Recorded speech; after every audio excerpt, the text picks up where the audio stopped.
Elon, welcome to ज़रा हट के। मुबशर ज़ैदी और वुसअतुल्लाह ख़ान का सलाम कबूल कीजिए। आज सिचुएशन क्योंकि बहुत सीरियस हो चुकी है सियासी तौर पर, इसलिए हमारे तीसरे साथी ज़रार खोड़ो जो हैं वो हमारे दरमियान शामिल नहीं हैं। उनको हमने भेजा हुआ है कि कहीं से ख़बरें निकाल करके लेके आएँ। बहरहाल कॉल इन डे है, हमें कॉल कीजिएगा क्योंकि आज की सबसे बड़ी ख़बर यही है कि फ़ौज के सरबरा जनरल राहील शरीफ की तरफ से एक बयान सामने आया है जिसमें उन्होंने एक तो ये कहा है कि बाज़ हलकों के गैर मुनासिब बयानात और तज्ज़िये कौमी कौज़ को नुकसान पहुँचा रहे हैं। साथ ही उन्होंने ये भी कहा है कि नेशनल एक्शन प्लान पर पेशरफ़ न होने से ऑपरेशन ज़र्ब-ए-अज़्ब मुतासर हुआ। इस बयान की अहमियत ऐसे है वसत के इससे पहले तो ट्वीट्स वगैरह में ये बातें आ जाती थी, लेकिन ये बयान बाकायदा तौर पर जारी हुआ है मीडिया को, जिसमें आर्मी चीफ़ के कोट्स हैं जिसमें उन्होंने ये दो बातें कही हैं। ज़ाहिर है कोयटा धमाके जिसमें ज़ाहिर है 72 से ज़ायद लोग शहीद हुए, उसमें वकला की मेजॉरिटी थी। उसके बाद एक सिलसिला शुरू हुआ। पहले महमूद ख़ान नचकज़ई जो कि पख्तूनख्वा अवामी मिली पार्टी के सरबराह हैं, उन्होंने तनकीद की। उन्होंने कहा कि फ़ौज को या इंटेलिजेंस एजेंसीज़ को जवाबदेह होना पड़ेगा। मौलाना फजलुर रहमान जमीयत उलमा इस्लाम के सरबराह, उन्होंने भी कुछ ऐसी बात की। फिर कल जो है एतज़ाज़ एहसन पीपल्स पार्टी के जो रहनुमा हैं और खुर्शीद शाह जो कि अपोजिशन रहनुमा हैं नेशनल असम्बली में, वो भी कोयटा गए। उन्होंने भी कम व बेश यही बात की कि जनाब इस बात का जवाब तो देना पड़ेगा इंटेलिजेंस एजेंसीज़ को कि ये फेलियर कैसे हुआ। अच्छा, इस सारी सूरत हाल में ज़ाहिर है 2 रोज़ तक सिविल मिलिट्री मुज़ाकरात होते रहे जिनके बारे में हमने भी बात की। उससे पहले कोर कमांडर्स की एक इजलास हुआ जिसमें कहा गया कि ऑपरेशन ज़र्ब-ए-अज़्ब ऐसे जारी रहेगा, कॉम्बिंग ऑपरेशन तेज़ होगा। तो समझ नहीं आई कि आज का ये इजलास जो हुआ है आर्मी चीफ़ की ज़ेर सदारत, इसमें प्रिंसिपल स्टाफ ऑफिसर थे, कोर कमांडर रावलपिंडी थे, DGISI थे, DGISPR भी ज़ाहिर मौजूद थे। तो उसमें ये इजलास एक तो करने की ज़रूरत क्यों पेश आई, फिर इतना सख्त बयान जो आया है, ज़ाहिर है ये गिले शिकवे अगर थे तो ये 2 रोज़ तक जब वो वज़ीर आज़म के साथ मुज़ाकरात कर रहे थे उसमें भी पेश किए जा सकते थे। कुछ हलकों की जानिब से ये कहा जा रहा है कि शायद उन्होंने अपनी जो फ़ौज के अंदर जो थोड़ी बहुत बेचैनी अगर है तो उसको एड्रेस करने की कोशिश की है इन बयानात के हवाले से, जिनमें कहा जा रहा है कि जनाब अगर फ़ौज क्रेडिट लेती है सारी चीज़ों का, तो जब ऐसे वाक़यात होते हैं तो तनकीद भी बहरहाल फ़ौज पर ही होगी। हाँ, मेरा ख़्याल है सेंसिटिव ज़्यादा हो गए हैं लोग, खुसूसन कोयटा के बाद। आपको याद होगा कि जब ओसामा बिन लादेन वाला वाक़या हुआ, जी बिल्कुल, मई 2011 में, बिल्कुल, उसके बाद भी पार्लियामेंट के अंदर ख़ासी तनकीद हुई थी इंटेलिजेंस एजेंसियों के रोल पे। बल्कि उस वक्त तो शुजा पाशा भी तशरीफ़ लाए थे, जनरल कियानी भी तशरीफ़ लाए थे। अच्छा, उसके बाद फिर ज़ाहिर है कि जब आहिस्ता आहिस्ता औसान बहाल होने शुरू हुए तो जो हुकूमत थी उसके इर्द गिर्द चीज़ें टाइट होनी शुरू हो गई। अब बेजा तनकीद ये होती है कि मैं सड़क पे बैठ के कोई खामखा की बात करूं इंटेलिजेंस एजेंसियों के लिए या फ़ौज के लिए, या जलसे में करूं या कंटेनर पे खड़ा होकर कुछ कह दूं। ऐसा तो कुछ भी नहीं हुआ। ये जो महमूद नचकज़ई का बयान है ये पार्लियामेंट के अंदर है, और पार्लियामेंट दुनिया भर में ऐसा फोरम होता है कि जिसमें इस हर तरह की बात होती है ना, उसमें कोई चीज़ बेजा नहीं हो सकती, इसलिए वो विद इन द बाउंड्री है। मैं आपको मिसाल देता हूँ, करगिल का जब ऑपरेशन हुआ तो लोकसभा में 3 दिन तक वाजपेयी हुकूमत को किसी ने बोलने नहीं दिया, और सवाल ये था कि ये फेलियर इंटेलिजेंस का है। ये कैसे हुआ कि करगिल पे पाकिस्तानी चोटियों में जो है उनके आ गई। उससे पहले 9/11 के बाद अमेरिकी कांग्रेस के अंदर इंटेलिजेंस एजेंसियों के साथ जो हुआ है वो आपके सामने है।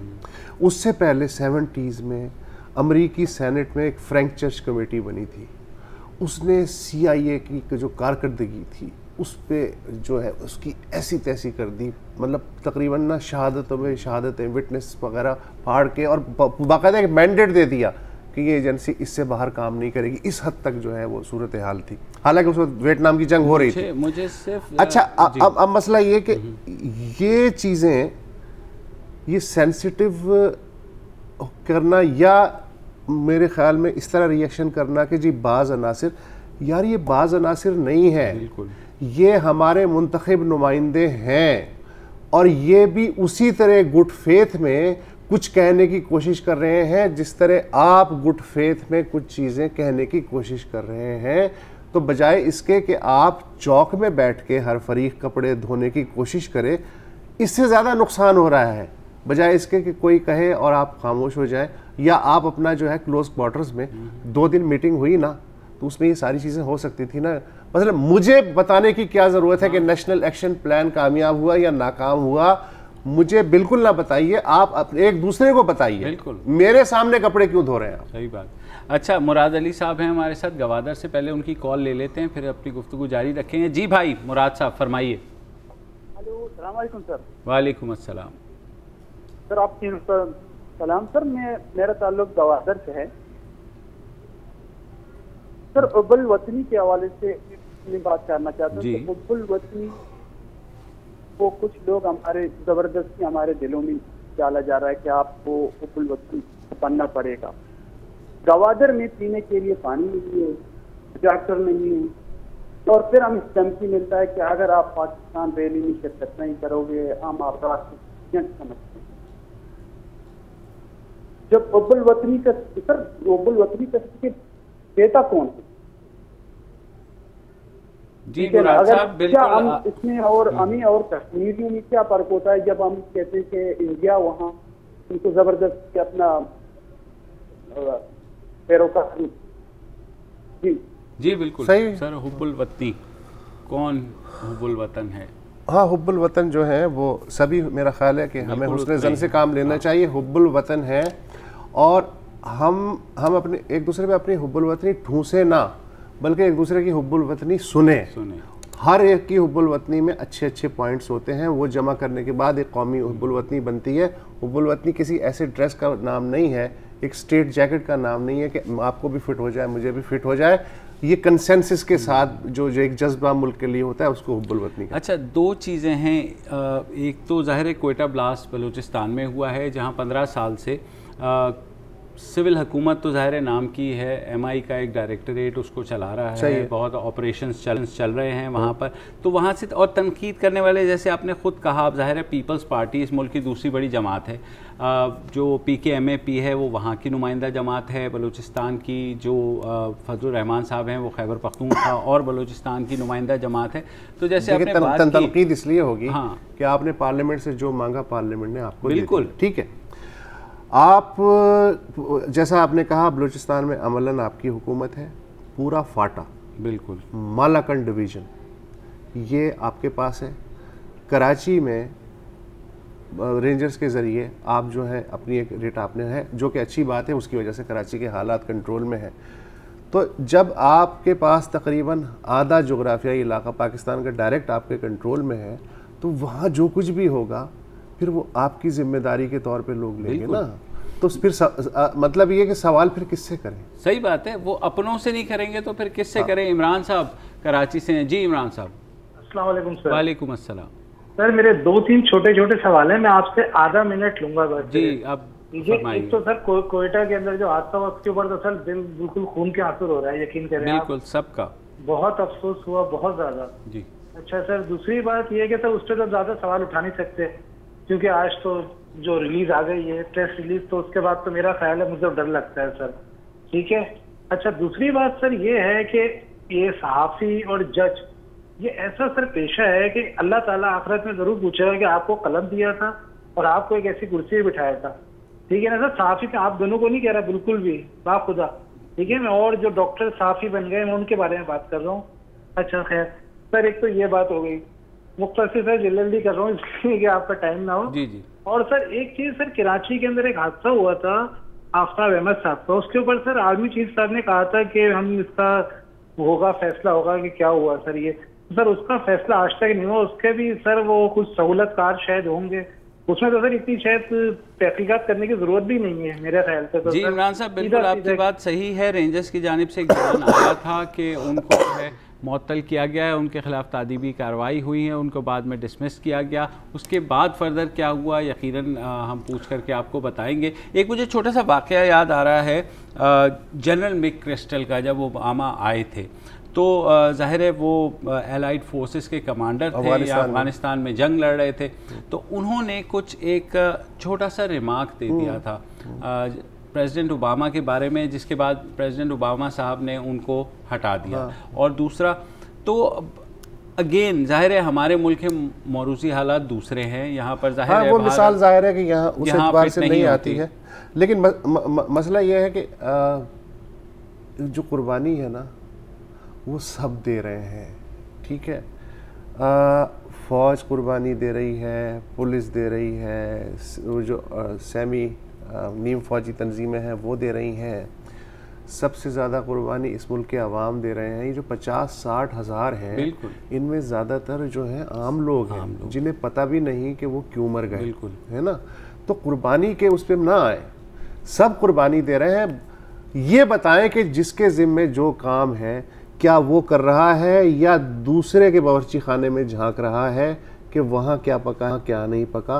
पूरी कंसंट्रेशन अगर हर आदमी अपने काम पे करे तो मेरा ख्याल है कि आधे झिकझिक तो यहीं ख़त्म हो जाएगी। और शायद इसीलिए मेरे ख्याल में जब सिविल और मिलिट्री क़यादत मिलकर बैठे थे पिछले 2 दिन, तो सबका यही ख्याल था कि शायद कंसेंसस होकर फोकस होकर आगे बढ़ेंगे। एक छोटी सी ब्रेक लेते हैं और ब्रेक के बाद वापस आते हैं।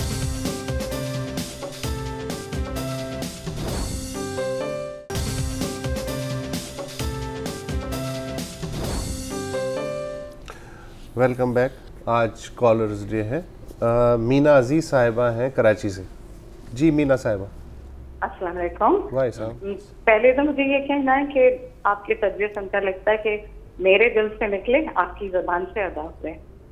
दूसरी बात ये कि आपने चीफ साहब के बयान की बात की तो सज्जाद अली का गाना याद आता है, आज के बाद ज़्यादा बात नहीं, वो वादा ही क्या जो वफा हो गया। तो ये वही वादे हैं। और ये कि आज शायद सदर साहब ने साइबर क्राइम लॉ के ऊपर डिस्कस कर दिए हैं, तो मैं जो कुछ कहना चाहती हूँ वो कह नहीं पाऊंगी। एक ज़ाती नौयत का मसला आपसे शेयर करना है। हमारे अपार्टमेंट कॉम्प्लेक्स में चूहे बहुत में हैं, तो हमने इन्हें ख़त्म करने के लिए कसाई के थड़े से बड़ी चाकू चबंद बिल्लियाँ मंगाई। उन बिल्लियों ने शुरू में तो चूहों को मारा, फिर उन्होंने मासूम कबूतरों को मार मार के दरवाजे के आगे डालना शुरू कर दिया। अब सूरत हाल ये है कि कबूतरों को मार के उनकी गर्दन हमारे दरवाजे के आगे डालती हैं और वहीं खड़ी होकर फकारती हैं कि खाना दो और गोश्त दो। तो समझ में नहीं आ रहा क्या करें। वापस बेचते हैं, कसाई के थड़े पे भाग के वापस आ जाती हैं, बैठ के सारा दिन ऊँगती हैं और बस कबूतरों को मार मार के हमें देती हैं।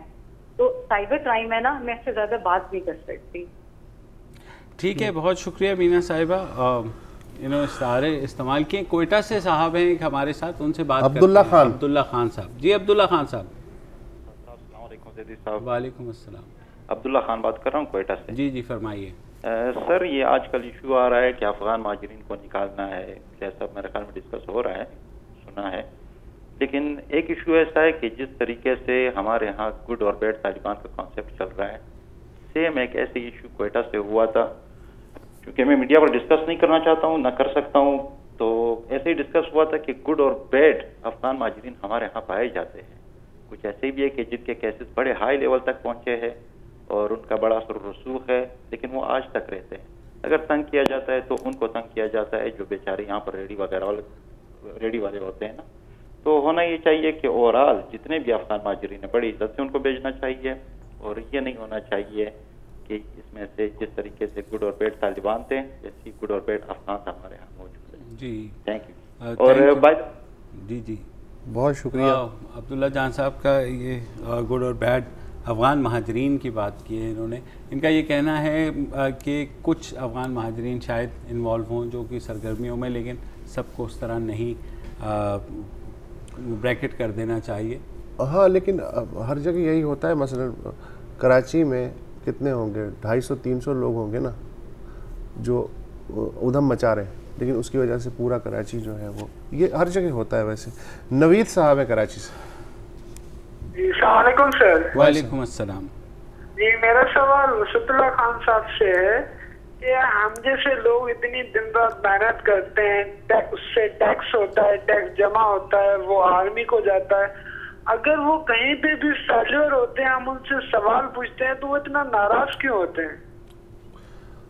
हाँ, नहीं ठीक बात है इनकी, लेकिन मसला ये है कि ये सिर्फ आर्मी का मसला नहीं है। आप चौधरी निसार से सवाल पूछ लें, बिल्कुल वो नाराज आ जाएंगे। आप मियाँ नवाज शरीफ से, यहाँ सवाल पूछने का मतलब ये समझा जाता है मिन हैसुल कौम, मुझ समेत, कि यार इसका मतलब है कि ये मियाँ तो मेरी मुखालफत कर रहा है, बिल्कुल, या किसी से इसके पीछे कहीं से कोई तारे वारे कहीं मिल रही है। सही बात है। उसको सवाल को सवाल की स्पिरिट में लेने का हमारे यहाँ वो सिलसिला है ही नहीं। हम ओवर सेंसिटिव हो जाते हैं। हमें पता होता है कि हमारी कमज़ोरियाँ क्या है और ताकत क्या है, और हम ये जानना चाहते हैं। लेकिन मुझे बताएं कि इतने क्राइसिस के दौर में भी अगर आप सवाल ना पूछें, और ये यहाँ तो सवाल जो पूछने वाले हैं ज़ाहिर है वो पॉलिटिशियंस हैं, और उन्होंने सवाल पूछे जिसके बाद नाराज़गी का इजहार भी किया गया। ज़ाहिर है फ़ौज का एक अपना पॉइंट ऑफ व्यू है, उनका ये ख्याल है कि वो एक ऑपरेशन में मसरूफ़ हैं, और कहीं दुनिया में ऐसा नहीं होता कि फ़ौज के ऊपर ऐसी जो है तनकीद होती है सियासतदानों की जानिब से। पार्लियामेंट के अंदर एक और बात होती है कि पार्लियामेंट आ जाए, लेकिन मेरा मुकदमा थोड़ा सा फ़र्क है, वो ये है कि किसी भी बड़े हमले के बाद उसकी इंक्वायरी नहीं होती। ये उसामा बिन लादेन से लेकर आज तक का मसला, एपीएस के शोहदा फोरम बनाया हुआ है, वो बेचारे कह के थक गए। एपीएस के तोफैल नेशनल एक्शन प्लान आ गया, प्रिवेंशन ऑफ पाकिस्तान पोपा एक्ट आ गया, अदालतें बन गई, वो नहीं हुआ। काशिफ है साहिवाल से, उनसे भी बात कर लेते हैं। जी काशिफ। मैं ये कहना चाहता हूँ जी, महमूद अचकज़ई साहब भी सच बोल रहे होंगे, मौलाना फजल रहमान साहब भी सच बोल रहे होंगे, और हमने आज जनरल कियानी साहब के भाई साहब के बारे में बहुत बातें सुनी है, लेकिन जनरल रहील शरीफ जो पाकिस्तान में अब चीफ ऑफ आर्मी स्टाफ बने हैं 3 साल से, उन्होंने हमें डिलीवर करके दिखाया है। हमें वो आदमी पसंद है जो डिलीवर कर रहा है हमारे लिए, जिसके पीछे फौज एकजुट हुई है, जिसने काम किया है, जो काम करके दिखा रहा है। 5 धमाके हमने देखे हैं इस मुल्क में। आप लोगों को भी तो बात सुनना चाहिए ना, जादू तो है नहीं किसी के हाथ में। बिल्कुल सही कह रहे हैं। हमारे बच्चे गवाह हो रहे हैं, सारा कुछ हो रहा है, कोई नोटिस नहीं ले रहा। ये एग्जैक्टली ये बात इनकी बिल्कुल सही है। मौजूदा चीफ जब से बने हैं एक वाज़ेह तब्दीली नज़र आ रही है, लॉ एंड ऑर्डर की सिचुएशन बेहतर हुई। ये कोई कॉन्टेस्ट नहीं कर रहा, इसको कोई चैलेंज नहीं कर रहा। सवाल ये है कि बाकी जो लोग हैं जो कंट्रीब्यूट करना चाहते हैं तजावीज़ के ज़रिए, अपनी राय के ज़रिए, वो भी इसी मुल्क से उतनी ही मोहब्बत करते हैं। ये चीज़ हम असल में समझाने की कोशिश कर रहे हैं। ये मोहब्बतें तकसीम नहीं होती हैं, हर एक का अपना अपना अंदाज़ होता है, और हर एक अपने अपने इखलास के साथ जो कंट्रीब्यूट करना चाहता है करता है। जो आगे पीछे बातें होती हैं वो आपस में तय कर लेनी चाहिए। मुझे मत बताएं, इसलिए कि मुझे तो रिजल्ट चाहिए बतौर पब्लिक। एग्जैक्टली सही बात है। और जाहिर है नेशनल एक्शन प्लान को भी पार्लियामेंट में अप्रूव हुआ था, बाकायदा पार्लियामेंट ने इसका गो अहेड दिया था। जाहिर है अगर पार्लियामेंट कोई सवाल पूछ भी लेती है, बाहर गिले शिकवे अपनों से ही होते हैं। लेकिन एक छोटी सी ब्रेक लेते हैं, न्यूज़ अपडेट्स के बाद फिर वापस आते हैं।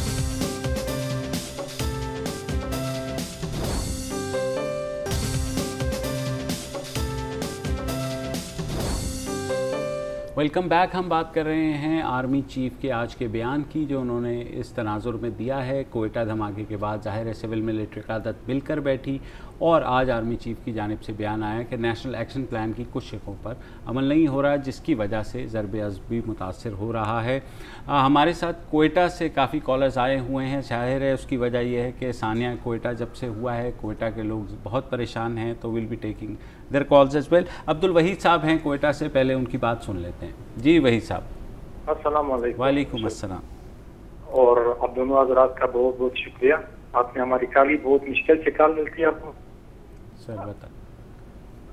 हेलो जी बताइए, आप ऑन एयर हैं भाई, बात कीजिए। जी वहीद साहब आप बात कीजिए। जी थोड़ी सर मेरे ख्याल में वहीद साहब की जो है शम्स साहब हैं कोयटा से, शम्स साहब हैं कोयटा से, उनकी कॉल ले लेते हैं। जी शम्स साहब। हेलो, मैं शम्स मंदोखेल बोल रहा हूँ। मेरा सवाल ये है कि पाकिस्तान की कुछ चीजें ऐसे जो रीविजिट करने की जरूरत है। सबसे पहले ये है कि फॉरेन पॉलिसी का रीविजिट किया जाए। दूसरी ये हमसायों के साथ जो ताल्लुकात है उसकी रीविजिट की जो है जरूरत है। तीसरा ये है जो मजहब है वो मजहब रीडिफाइन होना चाहिए, क्योंकि हमारी मजहब जो है वो न जो असल मजहब है उसके साथ कोई ताल्लुक उसका नहीं है। चौथा ये है कि जो डेमोक्रेटिक गवर्नमेंट है उसकी ताल्लुकात तो नोयत आने वाले वक्तों में क्या होगी। वो ये दहशतगर्दी जो है, मैं पढ़ रहा था पाकिस्तान का पासपोर्ट दुनिया के साथ सोमालिया के और अफगानिस्तान और यमन के बाद जो है पाकिस्तान का पासपोर्ट है जो दुनिया में उसे नफरत किया जाता है। ये और दूसरा रिनेसेंस की तरफ अब क्यों नहीं जाते हैं, हम लिबरल माशरे की तरफ क्यों नहीं जाते हैं, क्योंकि ये सबसे बड़ा जो खतरनाक सूरत जो हमारी शक्ल है ये आने वाले वक्तों में दुनिया में हमारी कुछ जगह दुनिया ज्यूस से गया हुआ है, की तरफ गया हुआ है। अगर हम सेंट्रल एशिया जाना चाहते हैं तो वाहिद रास्ता यही है कि हम अपने हमसायों के साथ ताल्लुकात इस्तेवार करें। जी बहुत शुक्रिया शम्स साहब। बिल्कुल आपने जो ज़ाहिर है काफ़ी बातें कही, उसमें से कई बातों पे बहस मुसलसल हो रही है। और एक और साहब हैं उबैदुल्ला साहब हमारे साथ कोयटा से, उनसे बात करते हैं। जी उबैदुल्ला भाई। अस्सलाम वालेकुम जनाब। वालेकुम अस्सलाम।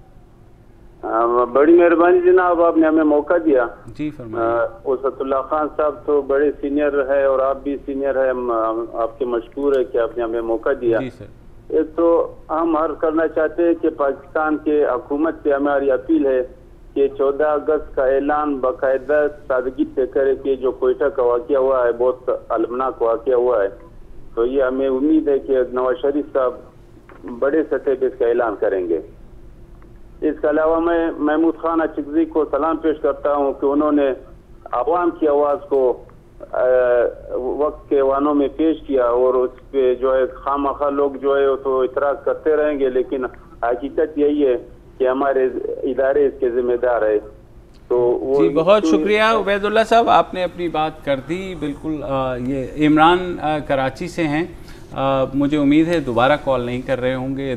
कामरान साहब है सवाद से। अस्सलाम वालेकुम। वालेकुम अस्सलाम। जी यहाँ पर मसला है बिजली। अच्छा, उनका मसला बिजली का है, वो कह रहे हैं मुझे थोड़ा सा जो है सलीम साहब हैं कोयटा से। जी सलीम साहब। अस्सलाम वालेकुम। वालेकुम अस्सलाम। उसतुल्लाह खान साहब से सवाल करना है मुझे। जी जी। ये महमूद खान अचकज़ई ने जो बयान दिया इसमें क्या गलत बयान दिया है, क्योंकि हम कोयटा के रहने वाले हैं, हमें पता है कि यहाँ पे हालात किस तरह हैं। तो इसके लिए आप उसने मतलब बिल्कुल सही स्टेटमेंट दिया है कि इधर मतलब एजेंसी बिल्कुल फेलियर हो गई। अब 1-2 दिन में दूसरा धमाका, हम घरों में रह रहे हैं, बच्चे स्कूल नहीं जा रहे, अभी हम क्या करें आप बताएं।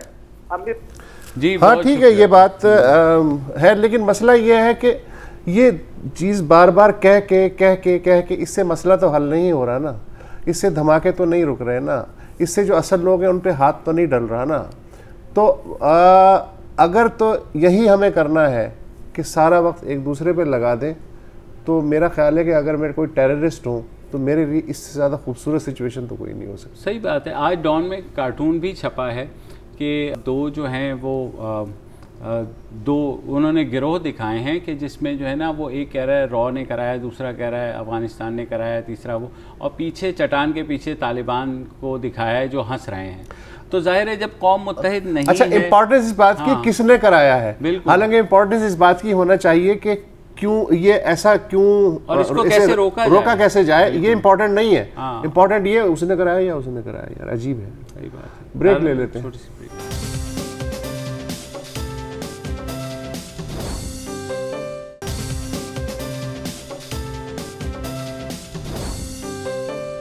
Welcome back. कॉलर्स डे है। जहांजेब साहब हैं सऊदी अरब से। जी जहांजेब साहब फरमाइए।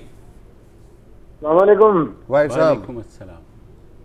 जी मैं यही बात कहना चाहता हूँ कि कुछ लोग हमारे जो सियासतदान है और अवाम है, ये हमारी फौज के पीछे पड़े हैं। ये अल्हम्दुलिल्लाह आज से 3-4 साल पहले की बात है जब दिल्ली, क्वेटा, इस्लामाबाद, शावर, कराची 5-6 धमाके होते थे। ये फौज की कुर्बानी और अवाम की कुर्बानी है जो आज अल्हम्दुलिल्लाह पूरे पाकिस्तान में बहुत अमन है।